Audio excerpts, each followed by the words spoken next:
We are now about to close our discussion in this week. In this week, we have discussed how to build a model and how to simulate it using numerical techniques that we have learned, and then how to validate the model as well as the simulator. We have solved one problem this week, and then I have suggested one problem that you can take up as a project in your own time.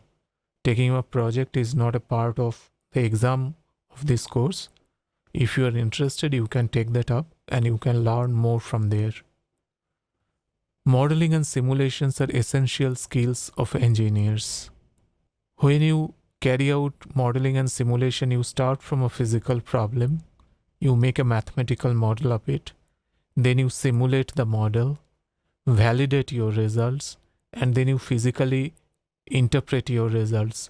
So this is the workflow of modeling and simulation work. In this particular course, it is not possible for us to run through this entire workflow. As much as that is possible, we have tried to do that this week. You have learned to develop model. You have learned to ask question if your model is right or wrong. And you have learned to validate your model. If you take it forward with the exercise problem and apply what you have learned in this week, you will be much better placed as an engineer. In summary, what we have learned in this week contains the following. First of all, you were never sure about numerical simulation. Always you have to question the model, question the simulator. Always you have to validate your model with benchmark results, with experimental results. Verify the quality of your numerical simulation. Modify your model, modify your simulator, improve them all the time. This is a continuous process. It is never completely right or wrong. We are always trying to generate acceptable results for the problem that we are solving. The other point is testing for grid independence. Here, as grid, I am talking about all the delta x, delta y, delta t, etc. These are all artificial construct. They don't appear in physical model. We are bringing them up here so that we can solve the model equations. Therefore, our final result should not be depending on this delta x, delta y, delta t, as well as several other parameters that we bring in our calculation. For example, let us say under relaxation factor. Our model should not depend on the under relaxation factor, because that is once again an artificial construct. We have constructed this for our use so that we can speed up the solver.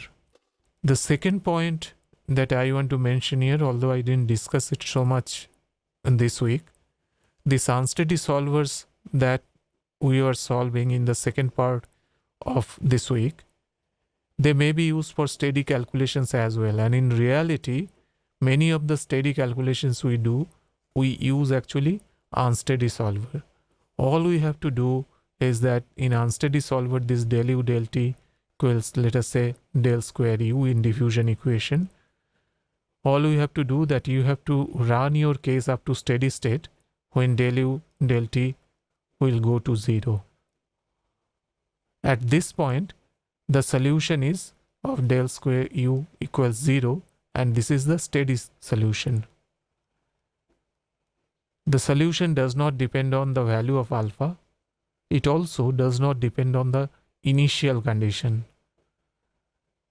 Whatever the arbitrary initial condition you take, you will reach here. So many times, we actually use unsteady solver to get the steady solution, and when we do so, we carefully select this value of alpha and carefully select an initial condition of u so that I can get the solution quickly. The alpha or choice of initial condition will have no bearing in the final result if we go up to steady state. This is a very important idea you should keep in mind. If you have a good quality unsteady solver, then you don't have to make a separate steady solver. You can use that for steady cases as well. And in that context, you know that unsteady solver can be made using, for instance, in this case, ADI type scheme. If you use ADI, then you are using tridiagonal solver, tridiagonal matrix algorithm. So this tridiagonal matrix algorithm then you can use for steady calculation eventually, because from unsteady case you can reach up to steady solution. So this is a question I was asking you initially, that can we use a tridiagonal matrix algorithm TDM solver for solving steady two-dimensional conduction? The answer is actually yes, and this is how we can use it. We have to go with an unsteady solver, use TDMA, and solve up to steady state. Therefore, this tridiagonal matrix solver is a very powerful tool, and you can use it both for steady and unsteady problems. So try to make one good quality TDMA, test it properly, validate it properly, so that you can use that for many different problems.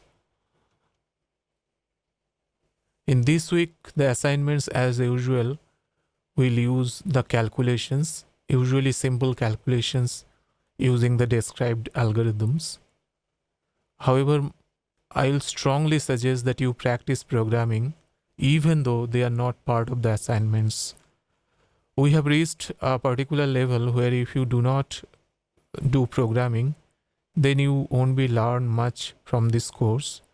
This course is a very much practice oriented course, and programming is essential to practice numerical methods. Theoretical numerical methods is of importance for mathematicians, but this course is particularly designed for engineers and not mathematicians.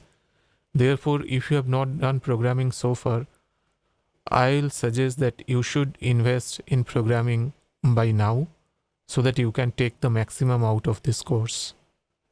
In upcoming week, we'll talk about regression and some of the related techniques, and then we'll go on some ideas of optimization and neural nets. So that's all for this lecture. Thank you, and I'll see you in next class.